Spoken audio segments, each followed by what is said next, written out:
muito feliz e agradece o carinho do convite para nós estarmos aqui hoje, mais uma vez visitando essa casa espírita que nós conhecemos há tantos anos atrás, e a gente sempre fica feliz de ver os núcleos levarem à frente o compromisso com o trabalho, porque é muito simples, é muito fácil se fundar um núcleo espírita. O difícil ou complicado ou trabalhoso é nós levarmos para frente esse trabalho com a devida seriedade que ele tem que ser levado.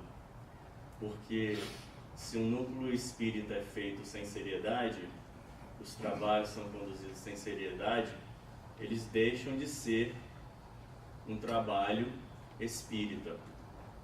Então a gente fica feliz de mais uma vez estar aqui e lembramos que todos nós estamos em um processo evolutivo e, como a própria mensagem falou para a gente, nos lembrou, é muito importante de nós estudarmos aqueles que já passaram por esse processo, por esse estágio do processo em que nós estamos e que já conquistaram uma elevação maior, porque eles já cometeram os erros que nós ou estamos cometendo ou estamos em dúvida se vamos cometer ou não.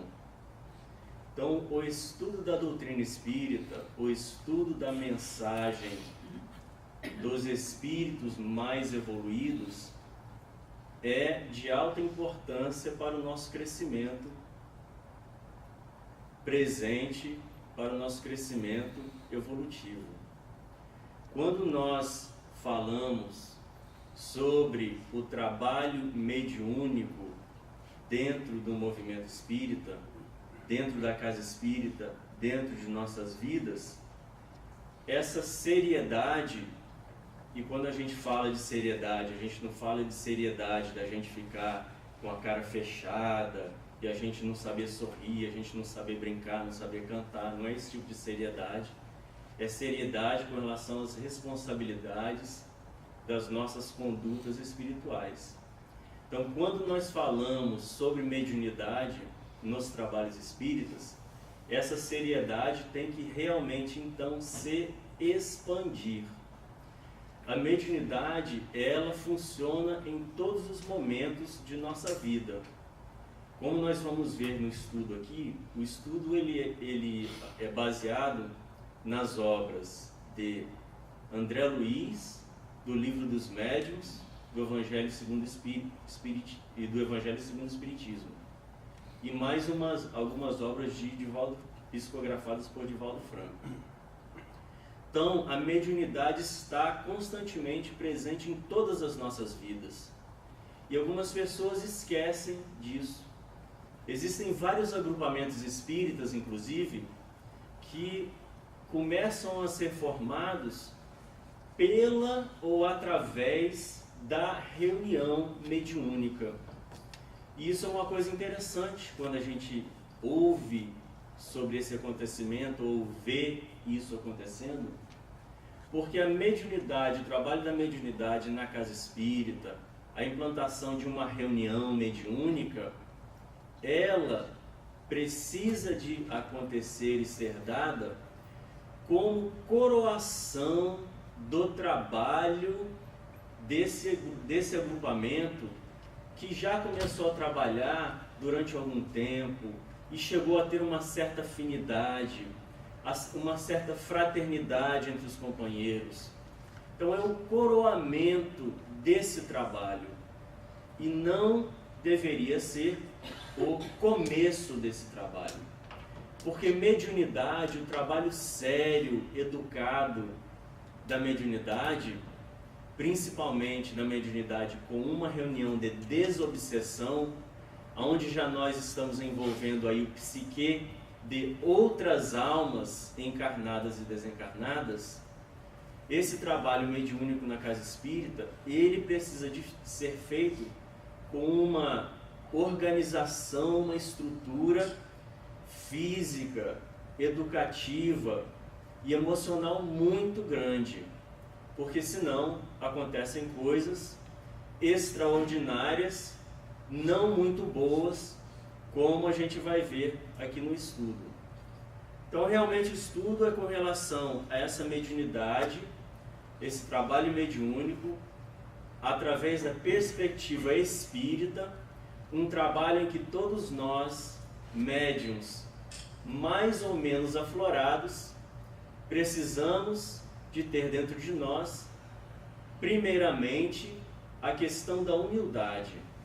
Trabalho da mediunidade, sem nós nos colocarmos em uma posição de, como citava aqui a Irma, de aprendizes de Jesus, aprendizes das leis divinas, ele não tem condição de funcionar direito. Ele não vai ajudar a nós e nem aos outros. Ele vai, ao contrário, nos prejudicar e prejudicar aos outros também. Nós somos seres, todos nós aqui reencarnados na Terra, o único que fugiu dessa regra foi Jesus, fugiu entre aspas, o único que reencarnou aqui na Terra, não realmente por precisar de passar por um processo de provas e expiações, foi o Mestre Jesus, segundo o Livro dos Espíritos, o único ser, modelo de perfeição que reencarnou no planeta Terra. Ele então foge ou não está incluso na regra de que precisa de reencarnar para passar por provas e expiações. Por que então nós estamos aqui hoje ainda reencarnando em um planeta de provas e expiações? Os convites de Jesus, os convites da divindade para que nós cresçamos, nós evoluamos, acontecem em 3 patamares. O primeiro convite é sempre o convite do amor. Nós temos vários convites amorosos em nossas vidas para nós passarmos pelas provas de nossas vidas ou pelas expiações de nossas vidas, sem nós perecermos, sem nós complicarmos mais ainda as nossas jornadas. A questão é que vários de nós, através das nossas reencarnações, várias reencarnações, não aceitamos os convites do amor. Aliás, todos nós que estamos aqui reencarnados hoje, ainda estamos aqui reencarnados ou reencarnando em um planeta de provas e expiações, porque nós recusamos os convites do amor. Então continuamos errando. O segundo convite é o convite da dor. E a dor existe realmente para nos chamar a atenção. Nós não aceitamos o convite do amor, não evoluímos até mais rápido, como o Livro dos Espíritos nos fala na questão 115, onde alguns espíritos, dado ao esforço que imprimem em suas vidas, eles evoluem mais rápido do que outros. Em outras palavras, existem uns que aceitam o convite do amor e já evoluem. Vários outros não aceitam. Então recebem o convite ou os convites da dor. Daí os convites das expiações, que são a expiação um processo simples, não um processo de alto sofrimento, como muitas pessoas pensam. Eu estou sofrendo porque eu tenho que sofrer. Isso é expiação, eu tenho que sofrer para me desencarnar e não sofrer mais. Não é nada disso. A expiação é simplesmente um processo de extração da pureza que existe dentro de nós. Então, nós que não aceitamos os convites do amor, passamos por momentos de dificuldade, de dor, para que nós acordemos e lembremos: eu posso por eu mesmo, exercitar o amor dentro de mim, imprimi-lo nas minhas ações, nos meus pensamentos, e não mais sentir dor. Então é simplesmente o processo de expiação, um processo que nos acorda para a nossa própria essência amorosa, porque nós somos espíritos criados na imagem do Pai. O Pai é todo amor, nós também somos amor. Só precisamos de exercitar esse amor. Isso ninguém pode fazer por nós. Quando nós decidimos e mais uma vez escolhemos não aceitarmos o convite da dor, que é o segundo convite, nós vamos receber um terceiro convitezinho, que se chama o convite do sofrimento. E aí as coisas já ficam bem mais complicadas na nossa vida. Porque o que é a dor? Se eu estou andando, eu bato o pé na cadeira, eu machuco um dedo e eu fico sentindo dor. Então o que eu posso fazer? Se eu for receber aquela dor de uma maneira consciencial, de uma maneira amorosa, eu vou entender, meu pé está doendo, eu vou fazer um curativo, tomar um remédio, um relaxante muscular e vou esperar o meu dedão que está doendo, ele vai passar uns dias ele vai melhorar. Mas as pessoas que nem o convite da dor elas aceitam, o que elas fazem? Elas se revoltam, elas batem o pé, o dedão na cadeira, fica doendo, e elas já ficam pensando, quem que eu posso culpar com relação a essa dor que eu estou sentindo? Quem foi que botou a cadeira aqui nesse lugar? E a gente já começa a procurar coisas. Ai meu Deus, por que eu tenho esse corpo? Por que eu tenho que sentir essa dor? Por que eu tenho que sofrer assim? Então tudo que acontece de dificultoso na vida da gente, nós já, além da dor que está acontecendo para nos acordar, nós já complicamos esse processo criando o sofrimento. Então esse sofrimento, essa revolta que nós criamos, estabelecemos dentro de nós, vai ajudar de alguma maneira no processo de dor? Não. Nós nos rebelarmos contra o dedo que está doendo, ou por que o dedo começou a doer, não vai curar o dedo que está doendo. Então esses convites são constantemente recebidos por nós, para que nós tenhamos chances de acordar. E o sofrimento, sendo o último deles, realmente é o que faz com que nós passemos a nos cansar de não aceitar convites, porque através do sofrimento nós vamos nos cansando de sofrer, até que nós acordemos um dia para a amorosidade de Deus e para essa estrutura do universo que está toda presente e organizada para que nós tenhamos sucesso em nossa encarnação. Tudo na estrutura divina é feita para que nós reencarnemos e tenhamos sucesso. André Luiz nos expõe a questão da preparação antes da reencarnação.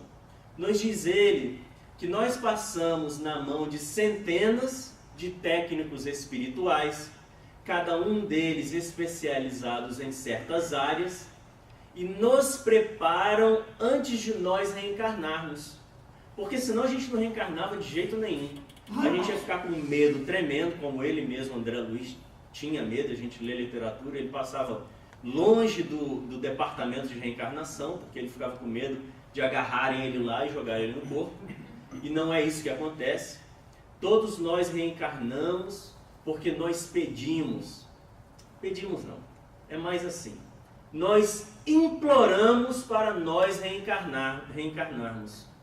Porque o nosso sofrimento é tamanho, pelas coisas que nós deixamos de fazer em outras chances na Terra, que nós precisamos de reencarnar e reconhecemos essa necessidade para nós limparmos o nosso perispírito e as nossas consciências.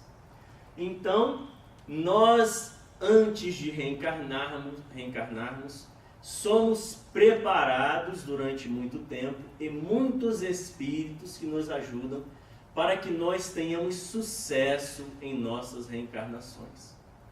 A questão é que nós reencarnamos aqui, ficamos meio preguiçosos e achamos que a reencarnação é um verdadeiro Magic Kingdom, que a gente está aqui para brincar, para se divertir. E a gente esquece dos nossos compromissos espirituais para com Deus, para com as leis divinas e para com todos esses espíritos que se imbuíram para nos prepararem. Nós assinamos, antes de nós reencarnarmos, um contrato espiritual para com as nossas consciências e para com todos aqueles que nos ajudaram a reencarnar. A questão da mediunidade, então, vai nos mostrando que nós, principalmente médiuns, somos espíritos que temos a oportunidade da prática da mediunidade, porque nós falimos grandiosamente no passado. Então essa oportunidade nos é dada para que nós que falimos com relação a um grande número de indivíduos, de espíritos no passado, tenhamos agora uma faculdade que é entregue a nós, para que nós consigamos ajudar a nós mesmos e a um grande número de almas, quiçá almas que nós coercemos no passado, para que elas também falissem. No livro dos médiuns, Allan Kardec faz um estudo sobre as diferentes características de espíritas que existem dentro do movimento espírita. Assim ele fala: os que creem pura e simplesmente nas manifestações, para eles o espiritismo é apenas uma ciência de observação, uma série de fatos mais ou menos curiosos. Chamar-lhes-emos espíritas experimentadores, a primeira categoria dividida por Allan Kardec, depois de suas observações com relação aos companheiros do movimento espírita. Então aqui a gente vê, e isso é muito bem expresso quando a gente presta atenção, dentro do movimento espírita.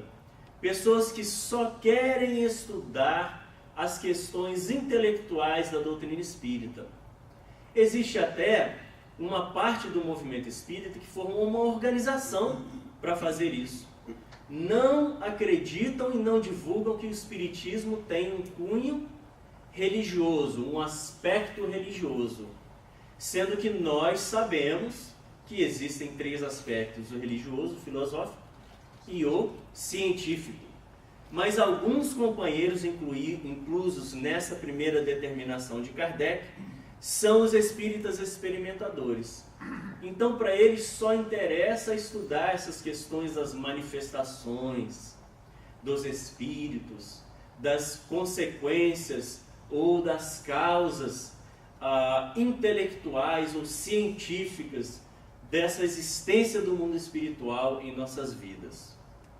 Já no segundo, Kardec nos fala: os que no espiritismo veem mais do que fatos, compreendem-lhe a parte filosófica, admiram a moral daí decorrente, mas não a praticam, insignificante ou nula é a influência que lhes exerce nos caráteres.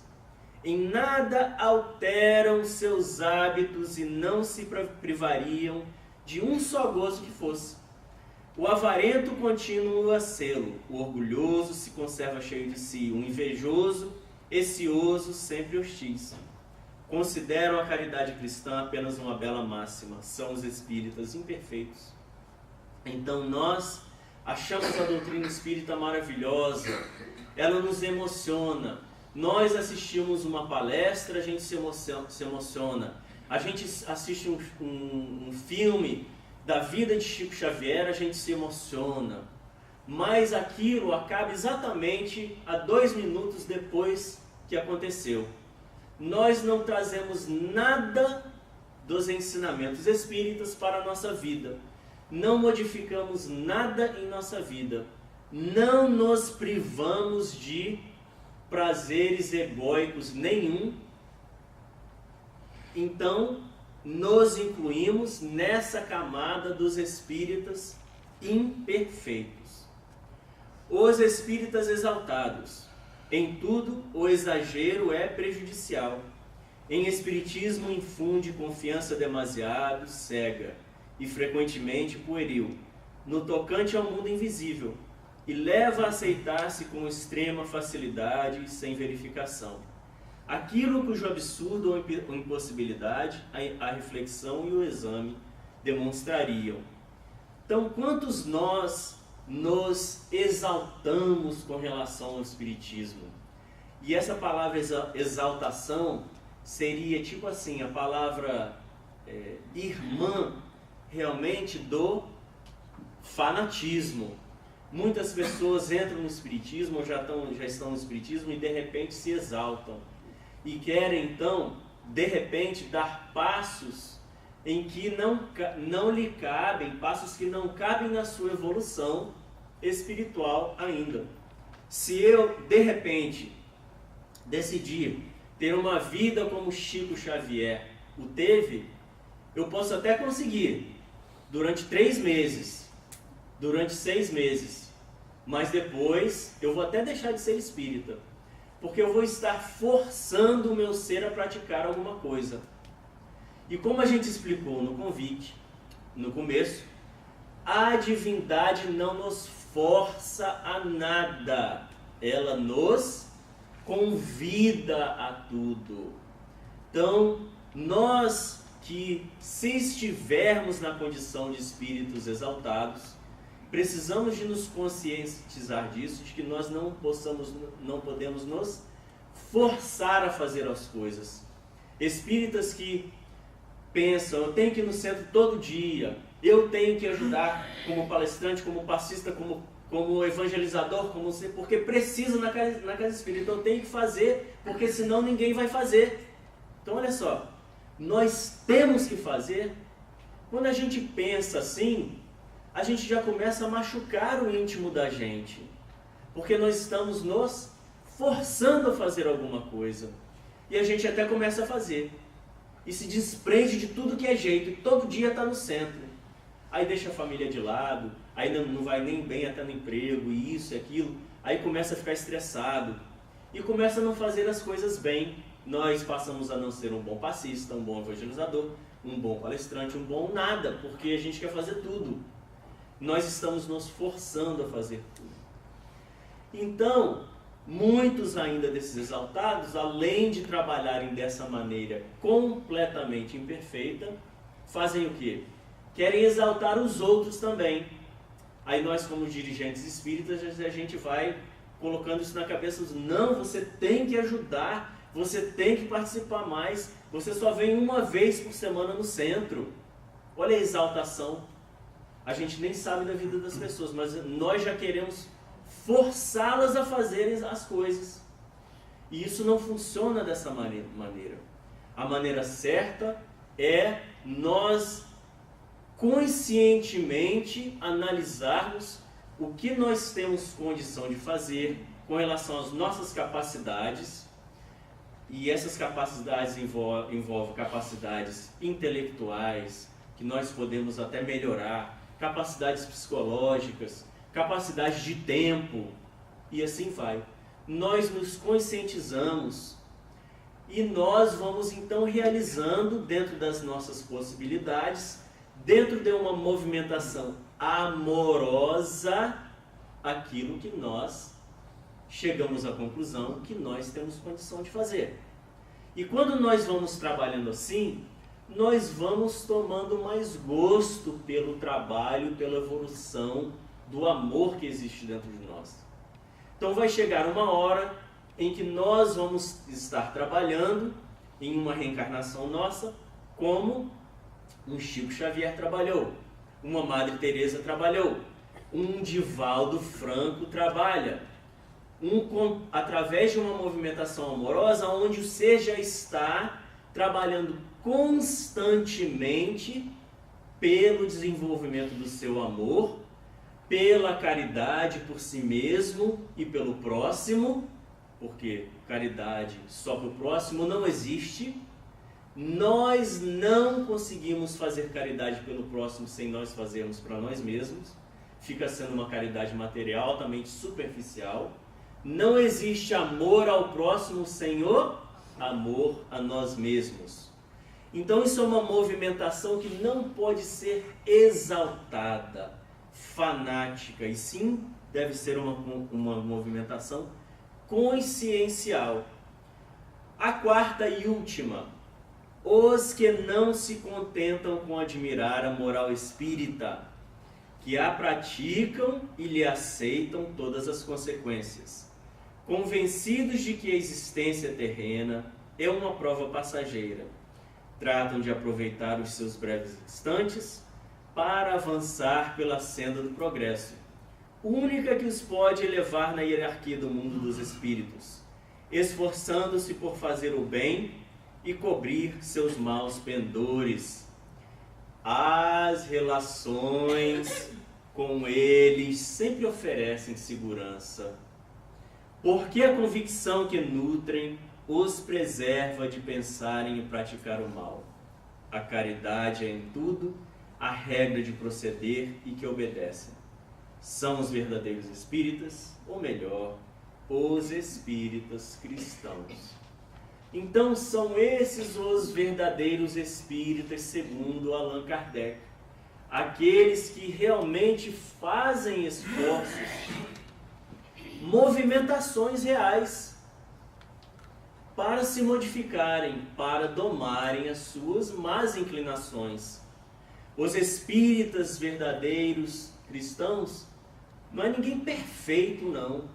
São pessoas que fazem esforços para se melhorarem. É só isso a descrição de Allan Kardec. Mas que fazem esforços. Não ficam esperando que o passe arrume os seus problemas, a mediunidade, as mensagens mediúnicas arrumem os seus problemas, o atendimento fraterno arrume os seus problemas. Não. São pessoas que estudam e vão se conscientizando de que precisam se movimentar. São pessoas que oram e vigiam, mas entendem o verdadeiro significado do orar e vigiar. Porque grande parte das pessoas pensam o quê? Que devem orar e vigiar para se prevenirem com relação aos ataques exteriores. Eu tenho que orar e vigiar para os meus colegas de trabalho, ou no centro, não sei o que, não me atingirem, não me perturbarem. Eu tenho que orar para os espíritos obsessores, para eles se melhorarem, aquela coisa toda. Orar para os outros e vigiar os ataques dos outros. Sendo que orar e vigiar, primário, principal que nós devemos praticar, é para com nós mesmos. Orar primeiramente para nós mesmos e vigiar primariamente, principalmente, a nós mesmos, as nossas próprias tendências. Quando nós fazemos isso, nada do exterior vai ter lugar no nosso íntimo. Nada que é diminutivo, que é mal, que é negativo, vai ter lugar na nossa intimidade. E é assim que os grandes missionários conseguem realizar as suas tarefas, fazendo esse esforço constante de oratória e de vigia, mas de si mesmos. Então eles podem estar passando pelas coisas mais difíceis na encarnação, como tantos o passaram, como um Jesus, como um Paulo de Tarso, como um Pedro, como um Martin Luther King, e assim vai. Mas dentro da sua fortaleza íntima, eles conseguem chegar ao objetivo de sucesso de sua reencarnação. Então está aí as 4 etapas, os 4 tipos de espíritas que existem. Por que a gente fala isso? Porque nós estamos falando de mediunidade. E dentro da prática mediúnica, nós espíritas nos movimentamos muitas vezes dentro de umas dessas maneiras. Em Missionários da Luz, André Luiz nos faz uma menção e um alerta com relação à prática da mediunidade. O Espiritismo cristão é a revivência do Evangelho de Nosso Senhor Jesus. E a mediunidade constitui um de seus fundamentos vivos. Não bastará, entretanto, perceber. É imprescindível santificar essa faculdade, convertendo-a no ministério ativo do bem. Mediunidade, prosseguiu ele, arrebatando-nos os corações, constitui meio de comunicação, e o próprio Jesus nos afirma: eu sou a porta. Se alguém entrar por mim, será salvo e entrará, sairá e achará pastagens. Porque audácia é incompreensível, imaginais a realização sublime, sem vos afeiçoardes ao Espírito de verdade, que é o próprio Senhor. Então, basicamente, André Luiz vai nos falando, e a gente tira, logicamente, pedacinhos dos textos. Vai nos falando que a mediunidade, para ser bem exercida, ela só pode ser bem exercida se for dentro de um contexto cristão, baseado nos ensinamentos de Jesus, baseados na conduta de Jesus. Ele continua: ouvi-me, irmãos, se vos dispondes ao serviço divino, não há outro caminho senão ele, que detém a infinita luz da verdade e a fonte inesgotável da vida. Não existe outra porta para a mediunidade celeste, para o acesso ao equilíbrio divino, que anelais no recôndito do santuário coração. Somente através dele, vivendo-lhe as sublimes lições, alcançareis a sagrada liberdade de entrar nos domínios da espiritualidade e dele sair, conquistando o pão eterno que vos saciará a fome para sempre. Então, gente, nós espíritas temos esse cabedal de conhecimento em nossas mãos.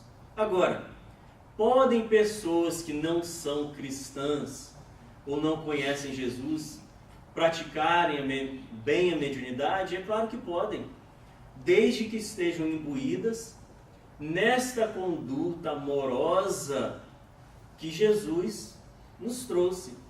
E não são só cristãos que têm acesso a isso, logicamente. Então nós vamos vendo a importância disso, principalmente dentro do Espiritismo. Nós temos a conduta de Jesus expressa em nossa codificação, primeiramente, e quantas vezes a gente deixa de estudar isso.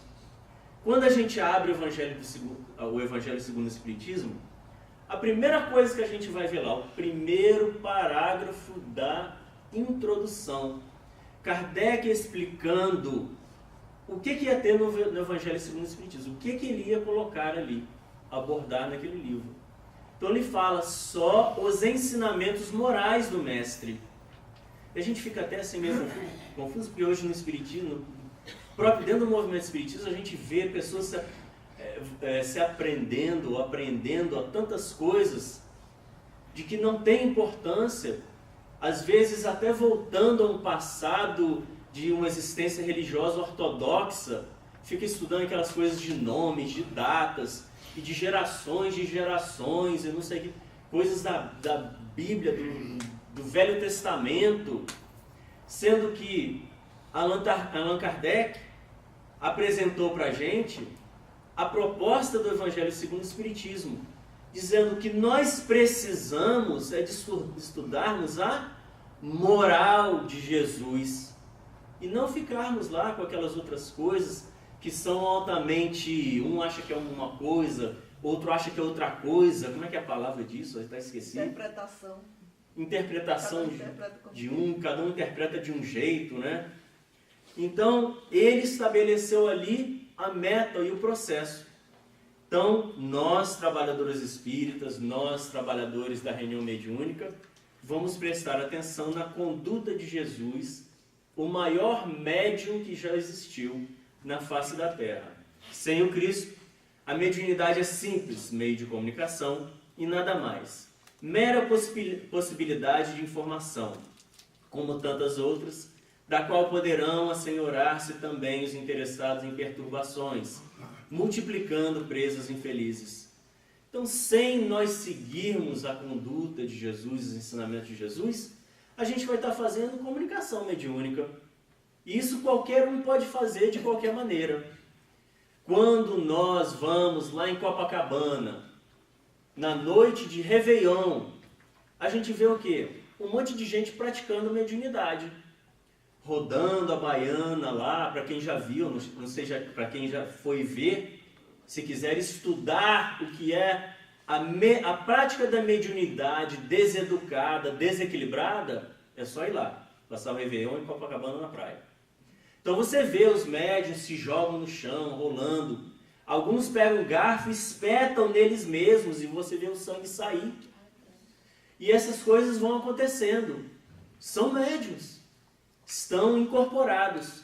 Só que estão em uma fase da mediunidade, que é a fase mais perigosa da mediunidade, ou melhor, da mediunidade, da obsessão, que é a fase da subjugação. Obsessão simples, fascinação e subjugação, onde agora o espírito ou os espíritos obsessores são donos do nosso corpo e da nossa vontade. A gente não consegue mais pensar por si próprio. Daí a tantas pessoas cometerem suicídio. Aliás, a maior calamidade que existe hoje na Terra é o suicídio.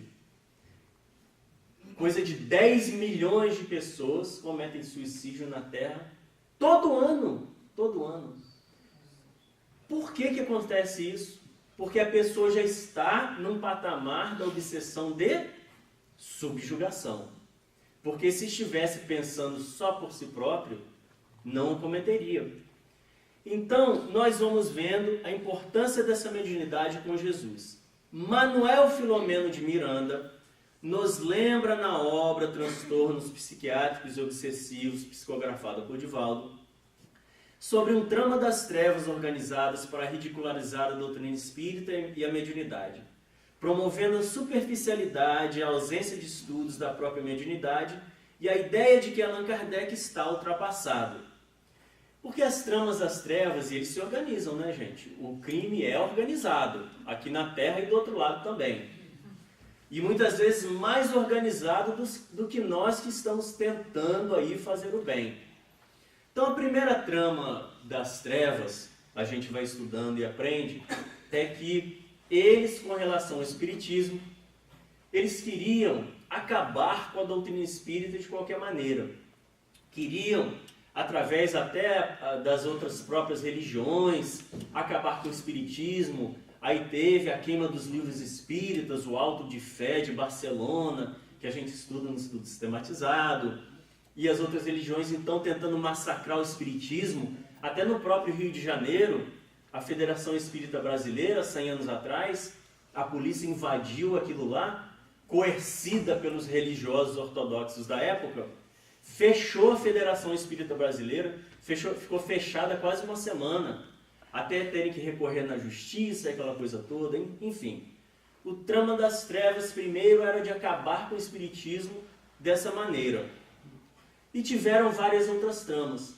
A trama atual das trevas é de fazer com que nós espíritas, nós não saiamos do espiritismo não, eles querem que a gente fique aqui.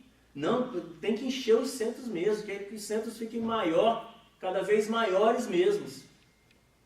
Mas como que vão ficar maiores e qual tipo de trabalho que esses centros espíritas vão ter?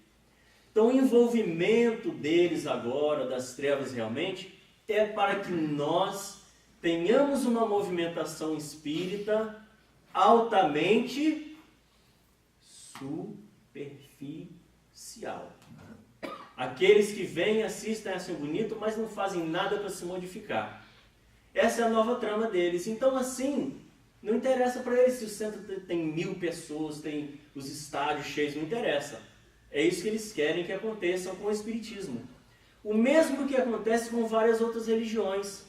As pessoas vão lá, assistem, não se modificam, viram fanáticos, dão dinheiro, muitos entregam toda a vida financeira para a religião, ficam pobres pedindo esmola, mas entregam tudo para a religião. Então isso é fanatismo. Isso começa dentro de uma movimentação superficial do nosso entendimento das questões divinas. Então esse é o novo trabalho deles. Então a gente vai estudando e vai vendo com relação ao que Manuel fala para a gente. Comunicação que obtivemos de um dos líderes das sombras. Aqui a gente tirou digamos assim, a moral da história, algumas objetivos que eles implantaram dentro do planejamento deles de ataque ao espiritismo na Terra. Acompanhar os médiuns e demais participantes das reuniões mediúnicas que estão atuando na desintegração das trevas e alcançá-los nos núcleos de seus lares e do trabalho espiritual. Observar o movimento emocional pessoal de todos os participantes para detectar os pontos fracos. Observar com cuidado o movimento específico em relação à família, registrando onde estão os pontos de conflito dentro de casa para estimulá-los. Reconhecer quem são as criaturas que convivem com eles nos seus núcleos de trabalho espiritual para estimular as desavenças. Estimular onde houver a mínima situação de idolatria e simpatia exagerada. Estimular onde houver a mínima situação de ofensividade e antipatia gratuita. Então, olha só as táticas deles. É de realmente trabalharem para acharem as nossas faltas, as nossas imperfeições, as nossas fraquezas e exacerbarem essas faltas, imperfeições e fraquezas. Então esse é o trabalho das trevas, realmente. Por isso a gente citou a questão do orai e vigiai, porque eles não param um segundo. Por que eles não param um segundo? Porque eles têm raiva desse trabalho. Mas por que eles têm raiva desse trabalho de disseminação espírita cristã? Porque eles têm preguiça. É bem simples. Eles têm preguiça. Eles não querem ver ninguém mais evoluir. Então, quando a gente faz uma reunião espírita, mediúnica, como essa aqui, porque essa aqui é uma reunião mediúnica também, a gente está ajudando a nós mesmos e a muitos outros espíritos que aqui estão sendo trazidos, precisando de ajuda. Muitos outros que não foram trazidos, mas que nos acompanham, porque são seres que gostam de nós, amados, ou que não gostam de nós, mas não largam o nosso calo. E até quando a gente vem no centro espírita, eles estão aqui. E eles são, através dessa reunião mediúnica, ajudados e libertados. Aí os outros espíritos que conhecem esses espíritos e nos conhecem e estão com raiva, ficam com raiva porque veem todos esses se libertarem. Mas se libertaram como todos esses? Porque fizeram pelo menos um pouco de reflexão consciencial. Já fizeram algum esforço. Já os que têm preguiça, não querem fazer esse esforço consciencial, não querem se colocar numa condição de espíritos aprendizes, de humildes, se colocarem na condição de espíritos submissos a Deus, porque nós precisamos de ter essa submissão a Deus para que nós nos melhoremos. Então esses preguiçosos não querem que ninguém mais saia de suas condições de dor ou sofrimento também. Então eles trabalham para que isso não aconteça. Então vão trabalhando nas nossas vidas para que isso não aconteça. Aí, André Luiz nos fala nos Mensageiros, nesse capítulo As Quedas, ele nos fala de exemplos de espíritas que, trabalhando no movimento espírita, em reuniões mediúnicas, desencarnaram, chegaram no plano espiritual como sofredores. e como os sofredores tiveram que ser acudidos nas próprias reuniões mediúnicas, que alguns deles até tinham fundado. Então André Luiz vai e explica para a gente o porquê deles terem falhado, para que nós espíritas ainda reencarnados não falhemos também em nossa jornada. E a gente tirou o suco realmente da mensagem, porque ele analisa cada caso detalhadamente. Então a gente pegou aqui o porquê que eles falharam, fizemos uma listinha.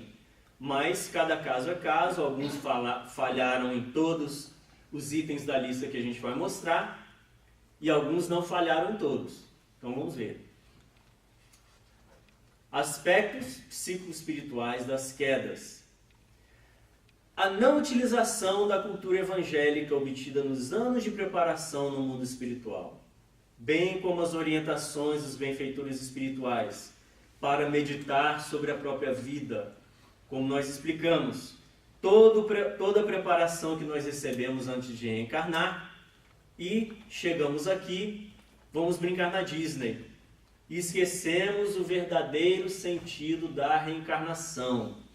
Não que nós não devamos ou não possamos ter momentos de divertimento, de descanso, isso está embutido no Livro dos Espíritos, né? Mas nós revertemos as coisas. Nós só queremos ter momentos de descanso, momentos de divertimento.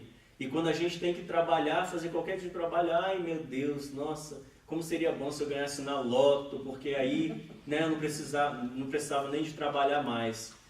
E aí ia perder a vida, né? Porque a gente estuda que a aprovação mais difícil que existe é a da riqueza. Complexo de superioridade que se manifestava ativamente sobre os outros, inclusive sobre os espíritos sofredores e obsessores.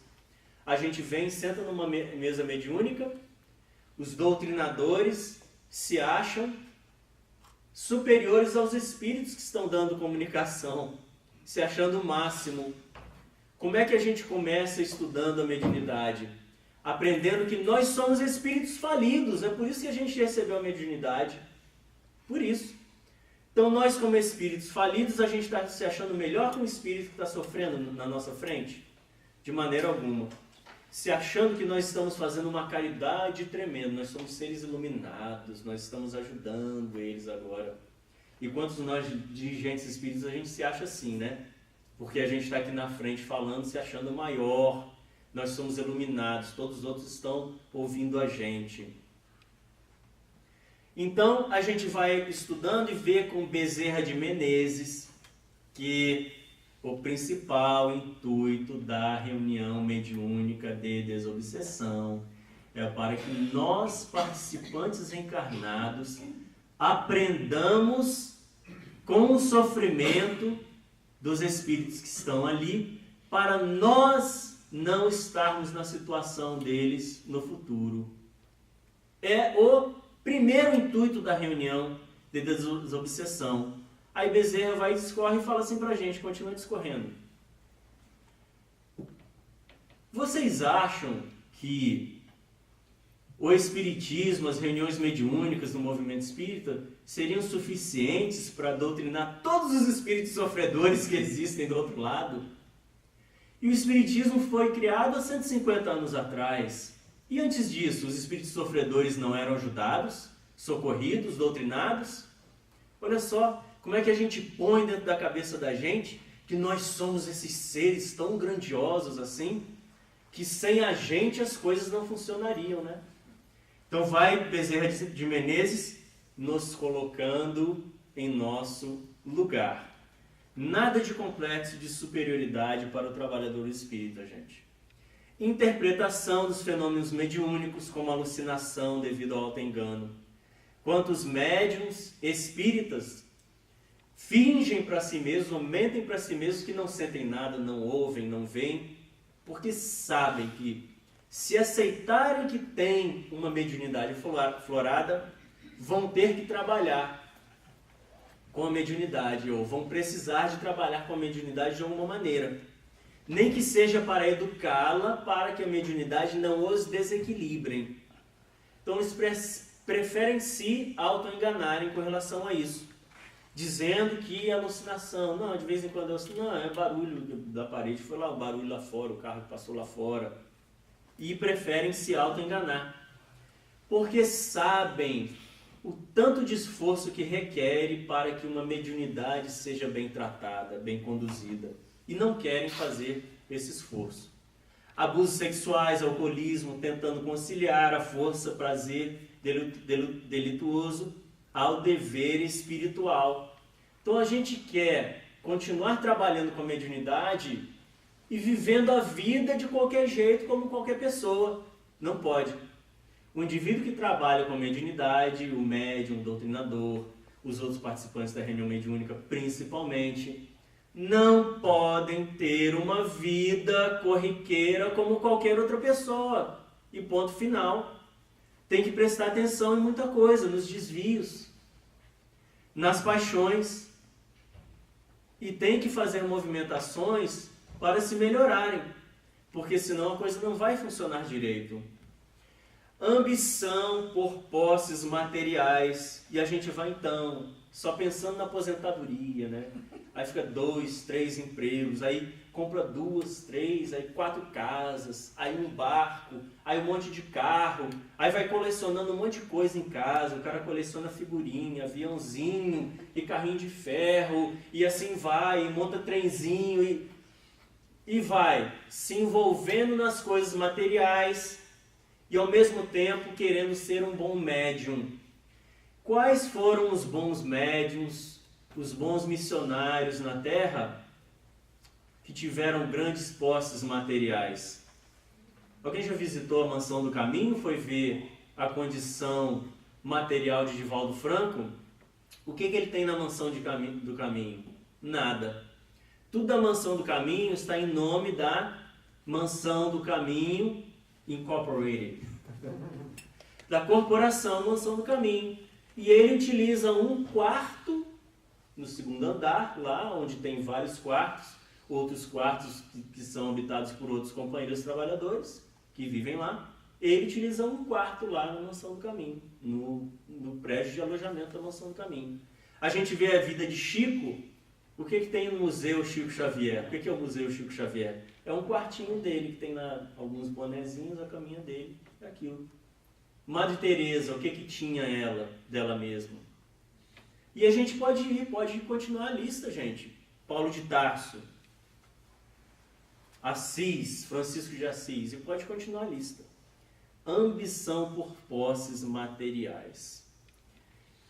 Autoengano por comparar a atividade mediúnica com a dos sacerdotes remunerados, sabendo que, no fundo, o trabalho essencial era dos desencarnados, mas também havia colaboração minha, pessoal, como intermediário pelo que devia ser justa retribuição.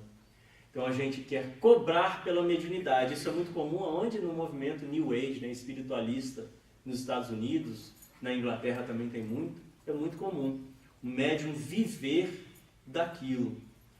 E aí tem até a gente é até um pouco flexível com isso, porque eles já nasceram, a maioria já até nasceram dentro dessa perspectiva, dentro de uma família que já fazia isso. Então aquilo passa de família para família.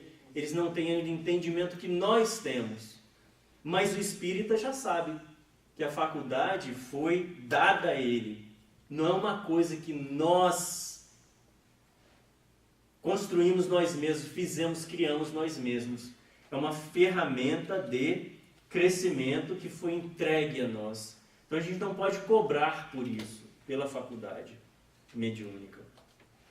O autoengano por usar os familiares como desculpa para a não realização das atividades espirituais. Foco no outro.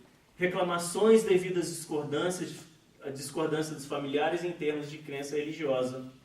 Então a gente fica culpando os não posso participar de um trabalho mediúnico, porque o meu marido não deixa, minha mulher não deixa, os meus filhos e tal. A gente pode, muitas vezes, até organizar a nossa vida para nós fazermos os trabalhos, mas a gente não faz porque a gente tem a condição de culpar nos outros e nós, então, não realizamos, botando a culpa nos outros e até acreditando nessa culpa dos outros.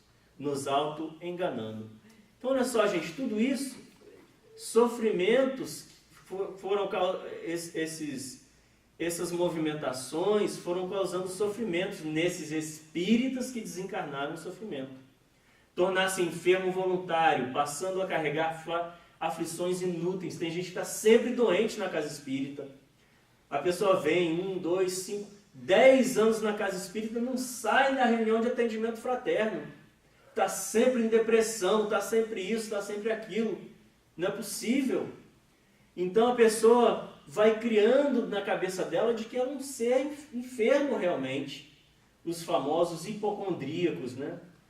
Então, e outros que estão sempre achando que estão sempre atacados. Ah não, hoje eu estou assim, estou obsediado, não sei o quê. Sempre achando que de alguma maneira os espíritos estão influenciando, né?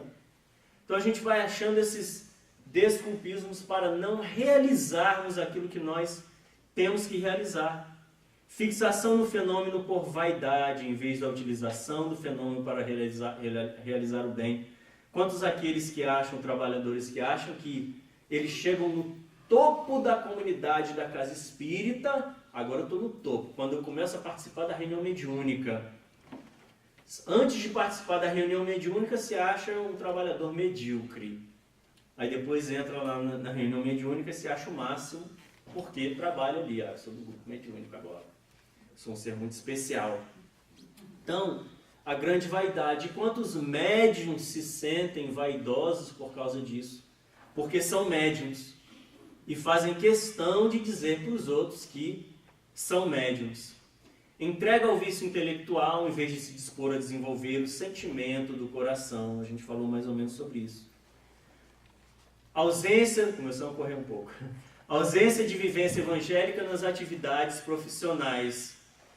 A gente procura só ser evangelizado nas reuniões do centro. Em retorno ao plano maior, revolta por não ser tratado com privilégios devido ao trabalho que praticou quando encarnado. Quando a gente vê na entrada de Nosso Lar, aquele caso no livro Nosso Lar, da senhora querendo entrar em Nosso Lar, sendo que ela não tinha merecimento para isso. Evolução espiritual para isso. Tempo perdido com comunicações apócrifas, comunicações que a gente, como está descrito no livro dos médiuns, não são comunicações verdadeiras, mas a gente fica querendo divulgar como se fossem como comunicações cheias de sofisma, gente. O que é sofisma? A gente lê um texto muito bem redigido, fala lá Jesus, paz, amor, mas dentro desse conteúdo tem mensagens antidoutrinárias. Quantos são os livros que saem assim? Comunicações apócrifas. Tempo perdido com comunicações anímicas, comunicações que são do próprio médium, da própria cabeça do médium, da própria memória do médium, não uma comunicação de um espírito realmente. E, logicamente, que o animismo ele é uma coisa normal para os médiuns iniciantes, que estão começando a prática, precisam realmente de colocar para fora aquilo que está vindo na mente deles, até que eles um dia vão aprender a perceber o que é seu próprio e o que é do espírito comunicante. Falso senso de atividade caritativa, como a gente explicou a questão de Bezerra, que Bezerra falou para a gente, que a gente acha que está aqui só para ficar fazendo caridade para os outros, e esquece da gente mesmo. Magnetização doentia das mentes. Quantos são os médiuns que querem que os outros fiquem dependentes da sua própria mediunidade? Então eles ficam dando consulta, passando mensagenzinha, praticam a mediunidade em casa e ficam recebendo os outros lá para receberem as suas buenas dichas, né? Como acontece muito no movimento espiritualista. Se a gente for em Caçadeiga aqui, o que tem lá na rua, na cidadezinha, vilarejo de Caçadeiga? Aqui é 1 hora de Orlando. Os médiuns cobrando, né? E ficam falando do futuro das pessoas e tal. Então, no Espiritismo, a gente tem que se desprender desse tipo de coisa. A gente não pode ficar querendo que os Espíritos resolvam todos os nossos problemas, porque, gente, Espírito evoluído, mentor espiritual, não fica falando pra gente o que a gente tem que fazer, não. se a gente tem que mudar de trabalho ou não, se a gente tem que mudar para a China ou não, se a gente tem que casar ou descasar. Não ficam falando isso para a gente, não. Isso aí é coisa de espírito que não tem o que fazer da vida. Os espíritos superiores, eles dão mensagens generalizadas para todos nós. Quando nós lemos os livros de André Luiz, Joana de Ângeles, etc., Emmanuel, tem ali mensagens certas para a gente, para todos nós, mas são generalizadas, não tem o nome da gente nos livros. Mensagens generalizadas. Mas tem médiuns e até casas espíritas que querem que as pessoas fiquem presas, dependentes dos médiuns e das casas espíritas. Então fica passando esse tipo de coisa para as pessoas, dizendo o que elas têm que fazer na vida delas. E as pessoas se acostumam e ficam escravos daquilo, não sabem nem tomar mais decisão na vida antes de falar com o médium ou com o espírito. Isso não é espiritismo.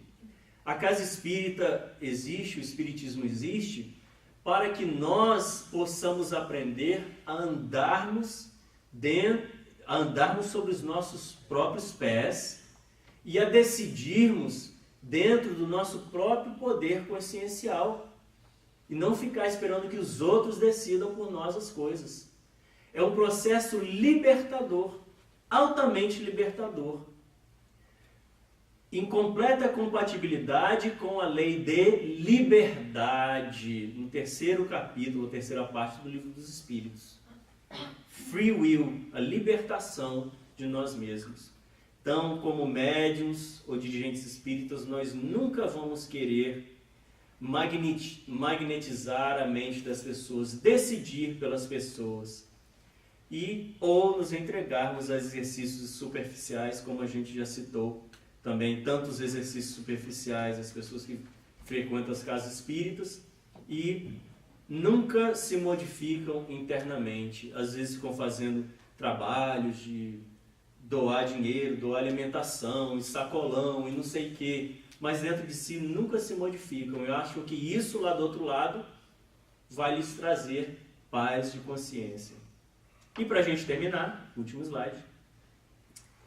E calcando sob os pés dificuldades, vencendo as imperfeições milenárias, restauremos a era do Espírito nestes dias que precedem ao primado da verdade. Do livro A Luz do Espiritismo, de Viana de Carvalho. Então a gente vai vendo que todos esses perigos da mediunidade não nos atingirão desde que nós tenhamos a consciência de que nós somos espíritos que ainda estamos procurando também, como todos os outros espíritos ainda ligados a esta terra, ainda estamos procurando aprendermos a aceitarmos os convites do amor. E precisamos de ter coragem, que é uma grande virtude existente dentro de nós, que precisa de ser exercitada. Precisamos de ter coragem para nós aceitarmos os convites de amor da vida. Porque assim nós não precisaremos mais de sentir dor ou de chegarmos ao patamar do sofrimento em nossas vidas. Obrigado por sua atenção, gente. Desculpa se eu passei